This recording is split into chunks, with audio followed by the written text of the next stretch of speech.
Hi everyone and welcome to another video. I'm Lauranemacquart and today I want to talk to you about my non-bookish hobbies and the books that I have that are about those hobbies. Now I don't know about you, but reading is not the only hobby that I have. I also have other things that I like to do to a certain extent. Some I will do very regularly, others are more a few times a year kind of thing. And I do happen to have a lot of books about these things. So I thought I'd show at least some of them today. One of my major hobbies is sports. I used to row competitively. Did that for about 7 years throughout my junior years and then when I was studying as well. And I haven't been rowing at a high level for quite some time now, but it's still something that really formed me. Rowing is a very small sport, so there aren't really a lot of books out there, but I have a short story collection. However, I've lost it. I really don't know where it is. I know it's written by a French guy, but I have the Dutch version. So I know the Dutch version is called Snoekenslaan, and I think the author's name is Benoit something, but I don't know what. And my heart kind of hurts at the thought that I have the Dutch translation of a French book about something that was in France. But I have this short story collection. Since I've stopped rowing, I've picked up cycling, running, and I've also been doing triathlons, and I recently got a mountain bike. I don't have any mountain bike-ish books yet, but I did when I started to running more and more. I got the Runner's World quite a lot, and I only stopped reading. So this is not a book, it's a magazine, but I'd still show you. This is actually the only magazine that I still have, and really got me motivated to read more, to learn more about the community and stuff like that. But after month on month, years maybe of getting this, I realized that a lot of it just came back. And nowadays my sport is mostly cycling. And the books that I have, well, they're not exactly mine, they're my boyfriend's.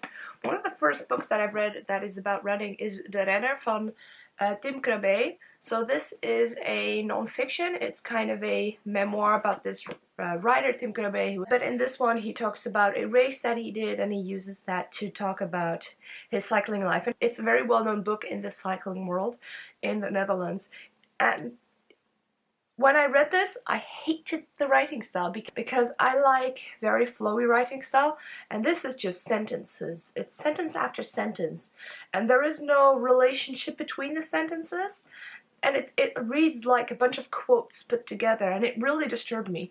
But the first cycling club that I was a part of, the name of the club actually comes from one of the quotes of this book, so this one still holds a special place in my heart. But I kind of don't like the writer. We also have here, we have Tankink. So this is the memoir of Bram, who's a writer that stopped a couple of years ago. And I really like this guy, he's very funny, and this book was written just after he stopped. And I read this together with my boyfriend. We read it together every night before we went to bed. So that was a very good experience, and yeah, I really like this book. Another that I still want to read is a very, very little biography of Tom Dumoulin, who's a very good Dutch writer who just recently took a break. And one of the reasons that I like this one is because cycling is fietsen in the Netherlands, in Dutch. And this one is actually called a biografietje. So a biography has the word fie in it, the sound fie. So it's got a fietsen from the Dutch word, so this is funny in Dutch. I haven't read it though, but I like this word. And the other book that I still want to kind of flip through once in a while, this again is not mine, but it is Training and Racing with a Power Meter by Hunter Allen and Andrew Cogan. And I don't actually have a power meter on my bike. I don't have that level, and I don't even need to have that level at one time. But what I really like in this book is that there are some training options. So if you want to do some sprints, interval, and the reasons for doing those intervals, they have a lot of options in this, and then with what you do with your heart rate. So I do like to, I want to at one time, now what I do is I just do whatever with a training like that, and I should at one point really just read a little bit, because it's just a part of the end. I mean, the front part is just about all of the values that you can do, and I do like the idea of recording all of this information, but too much money. Those are my sportish books. There's another thing that I do outside. A couple of years ago, I read The Overstory by Richard Powers, and it's one of my all-time favorite books, and one of the reasons for that is because it introduced me to the world of trees, and how wonderful trees are, and how many shapes there are, and colors, and trunks, and leaves, and heights and feelings, and I'm kind of a tree hugger now. So at one point I got this one. It's the Bomengids of the ANWB guide about trees, and I absolutely love it. Each page is like pictures and then the explanation with the trees. And it has a lot of information. This is mostly trees from Northern Europe. So the region I'm in, so they don't have like sequoias and stuff. They explain what type of leaves there are and how they are organized on branches and stuff. In the end, they also have some explanation about, let me check, different kind of trunks, so you can help recognize some trees with that. They also have some shapes and stuff. But yeah, most of the book is just this kind of thing. And I just love to flip through when I'm somewhere and I know I'm going to walk and there's a lot of trees, and having this is great. And they have all of these other guides that I don't need. I don't need them. But yeah, I just really like this little book to have it with me when I go walking. And I have been walking more this year because of Corona, so my little tree-ish book is nice to have with me, although I have to admit I always forget it. And one of the things that I can't do now with Corona is going to museums. I really like going to the museums. It's one of the things that I also do with my boyfriend. And I have a book that I want to show you about artish things. So it's La Grande Chronologie de l'Art, the great chronology of art. So it's world history of styles and movements and stuff. So I really like that it is not Eurocentric. So we have very big pages like this with usually some text, a chronological line for that movement. So this is Expressionism, abstract, and then some paintings. Whoop! It's a very big book, so sometimes we have very big, I don't know if you can hear me, things like this. Oh, this is actually the Dutch Mondrian style. And it goes, what irritates me in this book is that it starts at modern things. So the newer things is, look, we've got whatever this is, conceptualism, but I prefer my chronological books like this to start with old things, if that makes sense. Yeah, and there was a period that I used to just every night just read one or two, just to get, I don't know, some of these things is great to then see back. So Neo-Impressionism, these are paintings that I kind of recognize, and other things I've just never heard of before. And I really appreciate that this is something that I can share also with my boyfriend, except that when he reads stuff like this, he remembers, whereas I completely forget. So here we've got Mongol paintings. So yeah, I really like this book, although it's very big. Oh, I love Rothko. Anyway, that's my artish painting. I also have a very big coffee table book, but that's just one specific photographer. So then we have another hobby, is arts and crafty stuff. I used to knit. Don't knit a lot now, but my favorite book about that is in Dutch, the Breibijbel. This is the knitting Bible, and it's an awesome book because it has all of these explanations for different types of, do you call that knits? And they're just explained in a very clear way, and I love these color codes, and they go from rather easy to hard. Yeah, this is a great reference book. And what I now do, the past, I think 2 years, I haven't done a lot, but one of my projects is I'm making all types of these things, look. So with the different type of knits, this one as well. And maybe you can see, but the idea is that these are all like spines, and then I want to make one huge, I also have this one, but it's a bit, look, and then I can use my knitting book to find these kind of knits, and then I make these. And the idea is that these are book spines, and then I want to make a very big plaid cover, I forgot the word, une couverture, een dekentje. The thing that you put on yourself when you're on the couch to keep warm. With all of these different spines, because I like making these kind of things, but I can't really I don't like it when it takes very long. And one of the things that I really like about this book is that it's called, well, that's wrongly named. So in Dutch, brei is knit, so knitting, breien, and Bible is the Bible. And I just wish they had named it the Bijbel. So putting these two words together, and I call this book my Bijbel. And I just wish they'd called it that. I like that about that book. And similar but different is sewing. I got myself a sewing machine a couple of months ago. I haven't done a lot, but I've got these two books out from the library. We've got, this is Het Complete Naaiboek.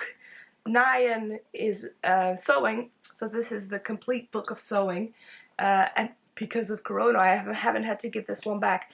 But it's got a lot of basics of how to use a pattern and how to use your machine and like kind of stuff that you need. And because it's basics, it means that when I read it, there's stuff that I recognize, which is very satisfying. And it also explains like different cloths. Yeah, my English is going well as usual today. That you can use. So yeah, I like this book, and I should actually use it some more to do stuff. I mean, it's got how to put a zip in things and stuff. And the other books that I have is one just with a lot of patterns for different dresses. This is Jurk is a dress. And it has 15 patterns in it that you can use that are in the back. What I did a while back is, because right now the shops are still kind of closed, so it's got the explanations of all of these patterns. I haven't been able to get some, see there's the word again that I don't know right now, the stuff you make clothes out of. So I haven't been able to really make any of these, but I took pictures. And the idea is that I use the patterns and just draw them over on another piece of paper so that I can use them at one point. I have this see-through kind of paper.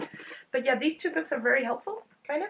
And I don't know when I'm going to have to give them back, but maybe that when I have to give them back, I'll buy them or something. Then we've got my last hobby.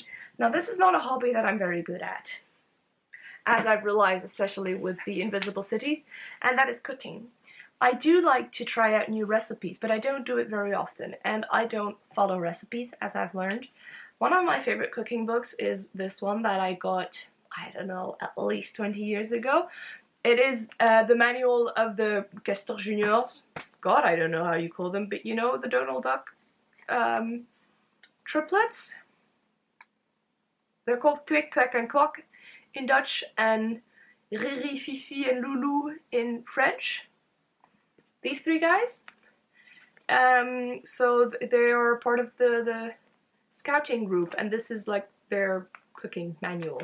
And it's got, I mean, it's for kids, but it's got very easy recipes and got explanations of how people used to eat, for example, without having a fork and stuff earlier. They've got, so a sandwich with potatoes. It's, okay, this recipe for pancakes I still use.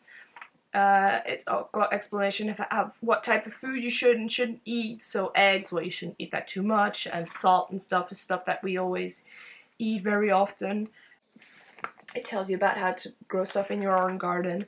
And I read this when I was a kid. I just read it cover to cover a few times. And it is still one of the places that a lot of my cooking knowledge does come from. Another book that I have, one of my cookbooks, is one from a supermarket that we have here, the Albertijn. And I got this one a couple of years ago, and what I really like about it is that it's organized by months. So depending on the month you are in, let me find one of those pages, you have recipes that correspond. And there are different kinds of recipes. There's stuff that is a little bit more complicated, and so this is for February, for example. It will start like this, and it gets you to use ingredients from those recipes. So yeah, this is one of those books that when I need to cook something a little bit more special, I'll take it from this. I just somehow find it aesthetically okay because it doesn't look too complicated. I have some other cookbooks that the ingredients that are in there are just not stuff that are easy to find in the shops. And this, because it's made by a supermarket, I know the stuff will be in the supermarket. Somehow that really helps. And I use their website also a lot. And this week, this little book arrived. It is The Green World Kitchen. This is by Troth Wells. The others don't really have people that have written it. And this is a book with vegetarian recipes. I've been eating more and more vegetarian.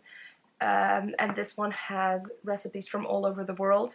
Where with all over the world, it basically means that there's nothing from Europe and North America in this. And the recipes still look very doable. They're not things that are super complicated. And I like that it's got the explanations of where it comes from and stuff like that. And some pictures also of how you see. I mean, this looks like a picture of something that I could make. They haven't made it super fancy, and I like cookbooks like that. I have another cookbook that the way that the pictures are made and the way that things are explained isn't very appealing. And this one, it's just easy. Look, this is called Spinach with Ginger. That speaks to me. This is something that I can make. So yeah, but I still have to make something from this. Those were the books that I have about my hobbies. I think those are my hobbies from now on. I feel like I'm forgetting something. I try to not have too many hobbies because I tend to completely lose myself in something. For example, I also like to play a lot of board games. Don't really have a book about that, but I would like, because I like board games, I know I would like something like Dungeons and Dragons a lot. But I'm afraid that if I start doing that, that'll become my new thing. And I like the things that I have, and I don't want to lose them. I don't want to lose my reading. I really like where it's at. I don't want to lose my sports. I like that now, somehow for the past few weeks, I'm really at a doing sports 4 times a week type of level, so I like that. So yeah, that's me and hobbies. I'm very curious what your hobbies are, first of all, because this was also a way just to talk about my hobbies. So I'm very curious what your hobbies are and what kind of books you have about your hobbies, and especially cookbooks and stuff like that.